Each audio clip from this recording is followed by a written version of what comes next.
Class 11 political science 19 फरवरी यानी आज के पेपर कैसा आ सकता है।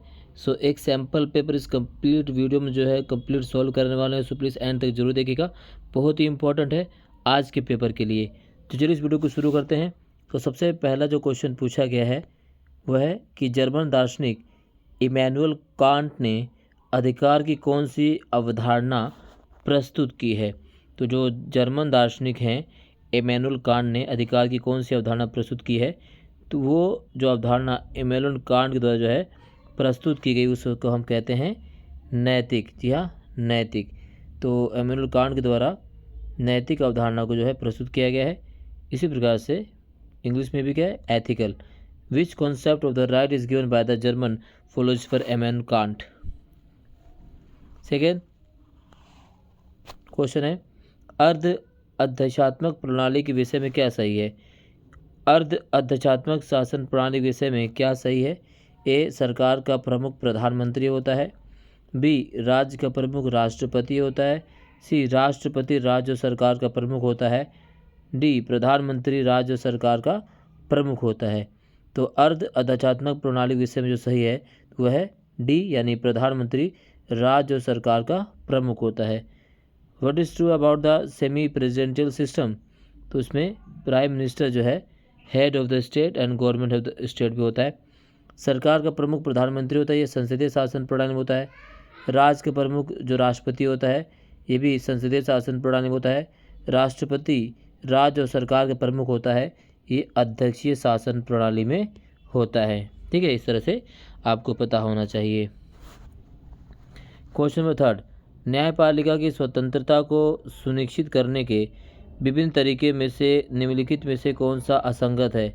ए, सर्वोच्च न्यायालय ने के अन्य न्यायाधीशों की नियुक्ति में सर्वोच्च न्यायालय के मुख्य न्यायाधीशों से सलाह ली जाती है। बिल्कुल ली जाती है, सही है। असंगत बताना आपको। न्यायाधीशों के को अमूमन अवकाश प्राप्ति की आयु से पहले नहीं हटाया जा सकता है। तो न्यायाधीशों को अमूमन अवकाश प्राप्ति से पहले नहीं हटाया जा सकता है, ये भी सही, क्योंकि महाभियोग के माध्यम से हटाया जा सकता है, ज़्यादातर नहीं हटाया जाता है। उच्च न्यायालय के न्यायाधीशों का तबादला दूसरे उच्च न्यायालय में नहीं किया जा सकता। और डी, न्यायाधीशों की नियुक्ति में संसद का दखल नहीं है। उच्च न्यायालय के न्यायाधीशों का तबादला दूसरे उच्च न्यायालय में नहीं किया जा सकता। तो ये क्या है, ये सही है, सी इसका असंगत है। ठीक है। क्वेश्चन नंबर इसी में इंग्लिश में भी सी, निम्नलिखित में से किसने तर्क दिया कि समानता भी उतनी ही निर्णायक हो जितनी की स्वतंत्रता। तो किसने तर्क दिया कि समानता भी उतनी ही महत्वपूर्ण, इतनी निर्णायक होती है जितनी की स्वतंत्रता। तो यह है कार्ल मार्क्स, यानी सी इसका सही ऑप्शन है। हु अमंग द फॉलोइंग जो argued equality is a crucial as a freedom, that is C, Karl Marx. Question number 5 कथन और कार्ड वाला क्वेश्चन है। ठीक है, तो इसमें आपको कथन और कार्ड से क्वेश्चन पूछा गया है। तो राष्ट्र की सीमाओं का पुनर्निर्धारण अभी भी जारी है। तो बिल्कुल ठीक है। राष्ट्रीय आत्मनिर्णय के दावे में राष्ट्र अंतर्राष्ट्रीय समुदाय से अलग राजनीतिक इकाई की मांग करता है। तो राष्ट्र की सीमाओं का पुनर्निर्धारण क्या है, अभी भी जारी ही है। कारण क्या है कि राष्ट्रीय आत्मनिर्णय के दावे में राष्ट्र अंतर्राष्ट्रीय समुदाय से अलग राजनीतिक इकाई की मांग करता है। तो कथन और कारण दोनों सही, लेकिन व्याख्या सही नहीं है। इसी प्रकार से क्वेश्चन नंबर 6, फ्रांसीसी क्रांति 1789 में बिल्कुल सही है। एशिया और अफ्रीका के अनेक उपनिवेशों में समान नागरिकता की मांग औपनिवेशिक शासकों में स्वतंत्रता हासिल करने के संघर्ष का हिस्सा रही। तो पहला कथन सही है, दूसरा गलत है। क्वेश्चन नंबर 7, निम्नलिखित में से कौन से प्राकृतिक अधिकार राजनीतिक सिद्धांतकारों द्वारा 17वीं और 18वीं शताब्दी में चिन्हित किए गए थे। तो कौन से प्राकृतिक अधिकार राजनीतिक सिद्धांतकारों द्वारा 17वीं और 18वीं शताब्दी में चिन्हित किए गए थे। तो वह है जीवन जीने का अधिकार, ठीक है, दूसरा है स्वतंत्रता का अधिकार और तीसरा है संपत्ति का अधिकार। तो ये 17वीं और 18वीं शताब्दी में चिन्हित किए गए थे, यानी फर्स्ट, थर्ड एंड फोर्थ। तो फर्स्ट, थर्ड एंड फोर्थ का जो सही आंसर है सी। ठीक है, तो इसका सी आएगा, फर्स्ट, थर्ड एंड फोर्थ। ठीक है। Which of the natural rights were identified by the political thinkers during the 17th and 18th century, that is right to life, right to liberty, right to property, यानी C इसका correct answer क्या है, सी इसका correct answer है। ठीक है। इसी प्रकार से फ्रांस की क्रांति कब हुई। तो फ्रांस की क्रांति 17वीं शताब्दी के पूर्वार्ध में, 17वीं शताब्दी के उत्तरार्ध में और 18वीं शताब्दी के पूर्वार्ध में और 18वीं शताब्दी के उत्तरार्ध में। तो 18वीं शताब्दी के उत्तरार्ध में ड्यूरिंग लेट 18th सेंचुरी 1789। ठीक है। चलिए, निम्नलिखित में से कौन स्वतंत्रता की नकारात्मक अवधारणा का समर्थन करते हैं? तो स्वतंत्रता के नकारात्मक अवधारणा के जो समर्थक हैं उसमें अगर हम बात करें तो समर्थक कौन कौन है? तो जॉन लॉक की अगर हम बात करें, ठीक है, तो सबसे पहले जॉन लॉक है, ये भी समर्थक हैं। तो इसमें जॉन लॉक है, इसमें जॉन लॉक नहीं है। ठीक है। जेरमी बेंथम है, इसमें जेरमी बेंथम भी नहीं है। दूसरा अगर हम बात करें नकारात्मक में तो वो F.A. हॉक भी हैं, तो बिल्कुल ठीक है। तो इसमें फोर्थ बिल्कुल मिल रहा है। इसके अलावा अगर हम बात करें जॉन लॉक तो इसमें नहीं है। इसमें और कौन समर्थक है? तो वो है आइजैक बर्लिन। तो बर्लिन भी क्या है? नकारात्मक स्वतंत्रता समर्थक माने जाते हैं। यानी 1 और 4th है, तो यहाँ पर 1 और 4 नहीं मिल रहा है। इसके अलावा देख लेते हो कौन सा है। तो इसके अलावा भी जो है जॉन स्टुअर्ट मिल, तो J.S. मिल भी है किसके? नकारात्मक स्वतंत्रता के अवधारणा के समर्थक। तो इस तरह से 2, ठीक है, J.S. मिल 2 और आपका 2 और 4 का सही आंसर होगा इसमें D। इसके बाद सकारात्मक स्वतंत्रता के जो समर्थक की बात करें, ठीक है, तो अगर हम सकारात्मक की बात करें तो T.H. ग्रीन सकारात्मक कौन है? T.H. ग्रीन इसके समर्थक है सकारात्मक स्वतंत्रता के। इसके अलावा लॉस्की भी क्या है? सकारात्मक स्वतंत्रता समर्थक है J.S. लॉस्की। क्या है? J.S. लॉस्की। ठीक है। इसके अलावा ऑप्शन हॉब्स, ठीक है, क्या है? हॉब्स भी क्या है? सकारात्मक स्वतंत्रता समर्थक माने जाते हैं। तो इस तरह से आपको कवर करना है। लिबर्टी से निकला लिबर्टी से निकला लिबर्टियम शब्द किस से संबंधित है? तो वो संबंधित है लैटिन से। सी इसका सही ऑप्शन है। Liberty come from libertum which is divided from Latin word. सामाजिक न्याय की अवधारणा का संबंध किससे है? तो सामाजिक न्याय की अवधारणा का संबंध है वह बी समानता से। To which is the concept of social justice associated B is equality. मानवाधिकार दिवस कब मनाया जाता है? मानवाधिकार दिवस 10 दिसंबर को मनाया जाता है। पहली बार इसकी घोषणा 10 दिसंबर 1948 को की गई थी। ठीक है। इसके अलावा अगर हम बात करें 2 नंबर वाले क्वेश्चन जो यहाँ पे पूछे गए हैं, राजनीतिक सिद्धांत का विषय क्षेत्र क्या है? क्या है? राजनीतिक सिद्धांत है। इसमें आपको क्या क्या कवर कर लेना है? तो इसमें न्याय और न्याय की बात की, न्याय और न्याय के बारे में पता चलता है। ठीक है। अवधारणाएं, सामाजिक आंदोलन, संप्रभुत्व, ये सब क्या है? राजनीतिक विचारों, अवधारणा और सिद्धांतों के व्यवस्थित जो विश्लेषण जो है उससे संबंधित हम उसे राजनीतिक सिद्धांत के नाम से जानते हैं। राजनीति वही है जो राजनेता करते हैं। इस कथन से आप क्या समझते हैं? इस क्वेश्चन को हमने इंपॉर्टेंट क्वेश्चन की सीरीज में कवर कराया है। Political is what leaders do. What do you understand by this statement.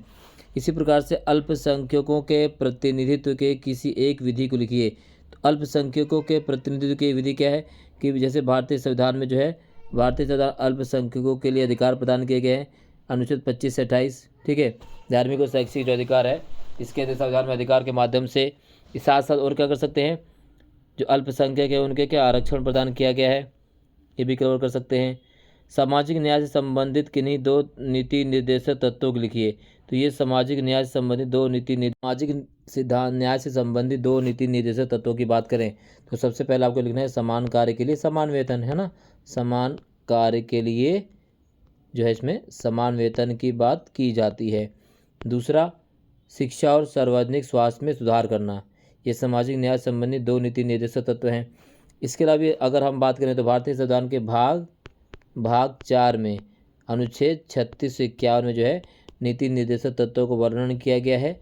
और इस नीति निर्देशक तत्वों के यानी DPSP को हमने आयरलैंड के संविधान से लिया है। जो राज्य के नीति निर्देशक सिद्धांत हैं उन्हें हम कितने भागों में बांट देते हैं? तो उन्हें जो है 3 भागों में अगर हम देखें तो समाजवादी तत्व है, इसमें अगर 4 तत्व अगर शामिल कर सकते हैं, समाजवादी, बौद्धिक, उदारवादी और गांधीवादी तत्वों को उसमें बांटा जाता है। अगला है कामकाजी महिलाओं को मातृ अवकाश दिया जाना समानता के अधिकार का उल्लंघन है या नहीं? तो कामकाजी महिलाओं को मातृत्व अवकाश दिया जाना समानता के अधिकार का उल्लंघन नहीं है। ठीक है, ये विशेष ज़रूरतों का क्या है, विशेष ज़रूरतों का विशेष ख्याल के बारे में बात करता है। विशेष ज़रूरतों का विशेष ख्याल, तो ये समानता के अधिकार उल्लंघन कतई भी नहीं है। अल्पसंख्यक समुदायों की धार्मिक आज़ादी के लिए संविधान में कौन से प्रावधान किए गए? यहाँ देख लीजिए, बहुत बार क्वेश्चन पूछा गया। तो भारतीय संविधान में अल्पसंख्यक जो है धार्मिक समुदाय की आज़ादी के लिए क्या किया गया है? तो अनुच्छेद 29 है ना, याद रखिएगा, आर्टिकल 29, अनुच्छेद 29, अनुच्छेद 30 में क्या कहा गया है कि अनुच्छेद 29 के तहत है अल्पसंख्यकों को अपनी भाषा, ठीक है, अपनी भाषा, अपनी लिपि, ठीक है, या संस्कृति को संरक्षित करने का अधिकार दिया गया है। इसी प्रकार से अनुच्छेद 30 में कहा गया है कि अपनी पसंद के शैक्षणिक संस्थान स्थापित करने का भी अधिकार है। कौन है? अनुच्छेद 29 और 30 अल्पसंख्यकों के लिए संविधान में किया गया प्रावधान है। इसके तहत अगर हम बात करें अनुच्छेद 350 जो है बी, अनुच्छेद 350 क्लोज बी में क्या कहा गया है? इसमें कहा गया है कि भाषाई अल्पसंख्यकों के लिए एक विशेष अधिकारी होगा जिसे भाषाई अल्पसंख्यकों के लिए आयुक्त जो है कहेंगे। इसके अलावा अल्पसंख्यकों के लिए आयोग भी नियुक्त किया गया है। तो ये भारतीय संविधान में अल्पसंख्यकों के लिए क्या किया गया है? धार्मिक आज़ादी के लिए संविधान में प्रावधान किए गए हैं। 4 नंबर वाला क्वेश्चन क्या है? क्या आप मानते हैं कि भारत में स्थानीय शासन ने लोकतंत्र को सशक्त किया है? तो भारत में स्थानीय शासन ने लोकतंत्र को सशक्त किया है, बिल्कुल किया है, क्योंकि अनुच्छेद जो है 73 और जो 74 अमेंडमेंट है जिसे 1992-93 में किया गया था, इसने स्थानीय शासन को लोग जो है न केवल संवैधानिक दर्जा दिया है बल्कि भारतीय लोकतंत्र को मजबूत किया, क्योंकि स्थानीय शासन को लोकतंत्र की पौधशाला भी कहा जाता है। तो ये चीज़ें आपको कवर कर लेनी, इस तरह से क्वेश्चन आएंगे। इसी प्रकार से भारतीय लोकतंत्र में जनप्रतिनिधियों चुनाव की कौन सी विधि अपनाई जाती है? तो भारतीय लोकतंत्र में जो जनप्रतिनिधि हैं उनके चुनाव के लिए जो हमारे यहाँ पर विधि अपनाई जाती है वह फर्स्ट, ठीक है, क्या है, फर्स्ट पास दी पोस्ट यानी FTP। तो फर्स्ट पास दी पोस्ट प्रणाली के तहत भारतीय लोकतंत्र में जनप्रतिनिधि चुनाव की जो विधि अपनाई गई है।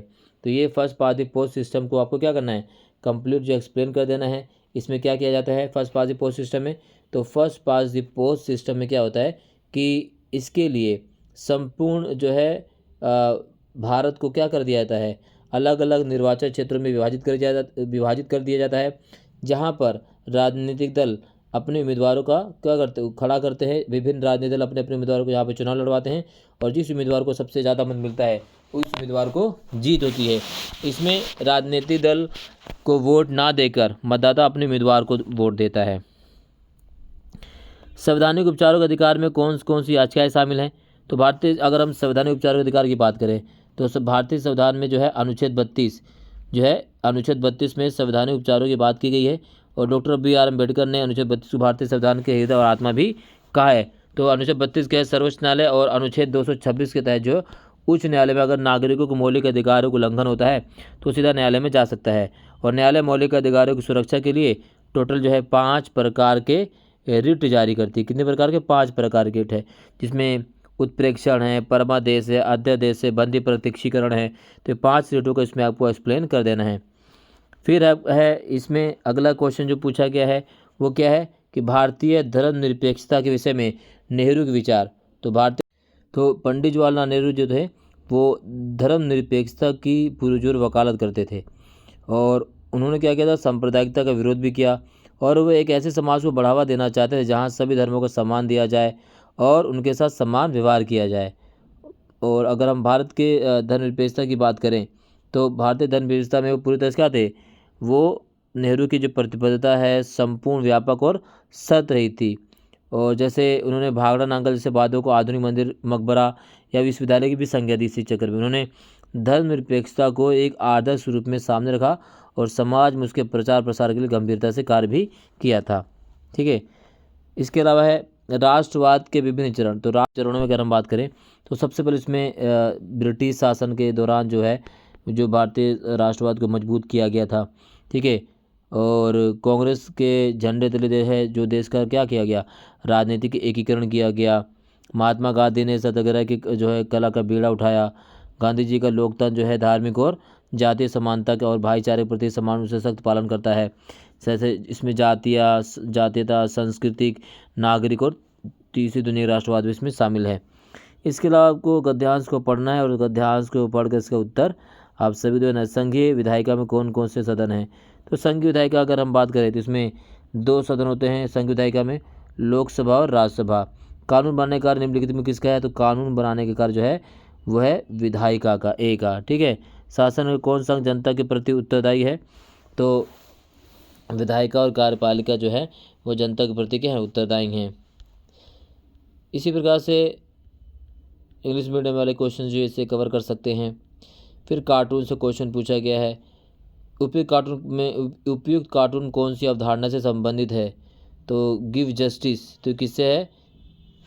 वो संबंधित है यहाँ पर down down world worst detectors give justice, तो ये है न्याय से संबंधित है। तो उपयुक्त कार्टून में दर्शाए गए लोग कौन से हैं? तो ये है प्रवासी। नागरिकों के बुनियादी अधिकार में कौन सा शामिल नहीं है? तो ये सारी शिक्षा पाने का अधिकार, मतदान का अधिकार, न्यूनतम मजदूरी का अधिकार, ये शामिल। तो नागरिकों के बुनियादी अधिकार में कौन सा शामिल नहीं है? तो सामाजिक रूप से सहायता करने का अधिकार है, शिक्षा पाने का अधिकार है, न्यूनतम मजदूरी का अधिकार है, मतदान का अधिकार। तो ये आपको बताना है कमेंट बॉक्स में। फिर इसी प्रकार से जो है यहाँ पर क्वेश्चन पूछा गया है, चित्र से निम्नलिखित चित्र का ध्यानपूर्वक अध्ययन कीजिए और इस पर आधारित प्रश्नों को उत्तर लिखिए। चित्र में दर्शाए गए व्यक्ति के संबंध किस देश से है? तो ये इस व्यक्ति के संबंध दक्षिण अफ्रीका से है, नेल्सन मंडेला। और इनकी जो आत्मकथा है वो है the long walk to freedom. ठीक है। उपयुक्त चित्र में दर्शाए गए नेता को पहचान। Nelson Mandela. उपयुक्त चित्र में दर्शाए गए नेता का पसंदीदा खेल कौन सा है? तो इनका पसंदीदा खेल था बॉक्सिंग। कितने वर्ष जेल में काटे काल कोठरी में? तो 28 वर्ष। ठीक है। तो कहाँ के लीडर है? साउथ अफ्रीका के। कौन है ये? Nelson Mandela. क्या पसंद था इनको? बॉक्सिंग। And 28 years. कितने? 28 ईयर्स, 28 साल। 6 नंबर जो क्वेश्चन यहाँ आप देख सकते हैं, विभिन्न राज्यों और राजनीतिक दलों द्वारा समय समय पर स्वायत्तता की मांग किन कारणों से उठाई जाती है? भारतीय संघवाद की प्रमुख विशेषता। तो ये क्वेश्चन काफ़ी ज़्यादा इम्पोर्टेंट है। और भारतीय संघवाद की प्रमुख विशेषता क्या गया है? तो इसमें सबसे पहली विशेषता क्या है? केंद्र और राज्य सरकारों के बीच शक्तियों का बंटवारा किया गया है। ठीक है। भारत में संघवाद को संघीय संरचना कहा जाता है। तो ये सब क्या है? भारतीय संघवाद की विशेषता है। तो यहाँ से ज़्यादातर क्वेश्चन पूछाएगा, ये चीज़ आपको कवर कर लेनी है। लिखित संविधान कह सकते हैं, संविधान की सर्वोच्चता, कठोर संविधान, दोहरी राजनीति, द्विसदनीयता, शक्तियों विभाजन और स्वतंत्र न्यायपालिका। संविधान निर्माण की प्रक्रिया का संक्षेप में वर्णन कीजिए। तो कैबिनेट मिशन से लेकर, ठीक है, कैबिनेट मिशन प्रस्ताव 1946 में जब भारत आया उससे लेकर संविधान के लागू होने तक की सारी प्रक्रिया आपको यहाँ पर लिख देनी है। ठीक है ना। फिर 42वें संशोधन के माध्यम से संविधान में कौन से परिवर्तन किए गए? तो 42वें संविधान संशोधन में संविधान में जो परिवर्तन किए गए तो वो था 42वां संविधान संशोधन 1976 में होता है। इसके तहत जो सबसे महत्वपूर्ण परिवर्तन था वो थी भारतीय संविधान की प्रस्तावना में बदलाव। ठीक है। प्रस्तावना में क्या बदलाव किया गया? तो भारतीय संविधान की प्रस्तावना में जो शब्द जोड़ा गया वो थे पंथ निरपेक्ष। ठीक है। यानी धर्मनिरपेक्ष शब्द को जोड़ा गया। ठीक है। समाजवाद को जोड़ा गया। ठीक है। समाजवाद को जोड़ा गया, बंधुत्व को जोड़ा गया। कब? 42वें संविधान संशोधन के माध्यम से। इसके अलावा क्या किया गया? इसके अलावा जो है 1976 में 42वें संविधान संशोधन के माध्यम से भारतीय संविधान के भाग 4 में एक पार्ट जोड़ा गया जिसका नाम था भाग 4 का। और अनुच्छेद 51 में भी क्या जोड़ा गया? जिसमें 10 मौलिक कर्तव्यों को शामिल किया गया चौधरी स्वर्ण सिंह समिति की रिपोर्ट के आधार पर। तो ये चीज़ हमें कवर कर लेनी है। न्याय के विभिन्न आयाम कौन से? सामाजिक न्याय, आर्थिक न्याय, राजनीतिक न्याय, सब हमें कवर कर लेना है। वितरणात्मक न्याय, जॉन रोल्स का जो वितरणात्मक न्याय का सिद्धांत है, ये सभी आपको कवर कर लेना है। भारत में के राष्ट्रपति निर्वाचन किस प्रकार किया जाता है? तो भारत के राष्ट्रपति के निर्वाचन में कौन शामिल होता है? लोक संसद के दोनों सदनों के निर्वाचित सदस्य, लोकसभा और राज्यसभा के निर्वाचित सदस्य शामिल होते हैं, विधानसभा के निर्वाचित सदस्य और दिल्ली और पुडुचेरी के निर्वाचित सदस्य जो है राष्ट्रपति चुनाव में शामिल होते हैं। राष्ट्रपति चुनाव जो है एकल संक्रमणीय मत प्रणाली के माध्यम से किया जाता है। मंत्रिपरिषद और मंत्रिमंडल में मुख्य अंतर क्या है और दोनों में कौन से अधिक महत्वपूर्ण हैं? ये क्वेश्चन जो है कई बार सवाल पूछा गया है। तो इस वीडियो में जितने भी क्वेश्चन शामिल हैं इन सभी क्वेश्चन का जरूर प्रैक्टिस कीजिएगा और प्रैक्टिस करके एग्ज़ाम सेंटर में जाइएगा। यहाँ से क्वेश्चन पूछे जाने की पूरी संभावना है। इससे पहले भी हमने बहुत सारी वीडियो कवर की है जिसे वो आप देखकर पॉलिटिकल साइंस में 80 में से 80 नंबर ला सकते हैं। इस वीडियो को देखने के लिए बहुत बहुत धन्यवाद। जय हिंद।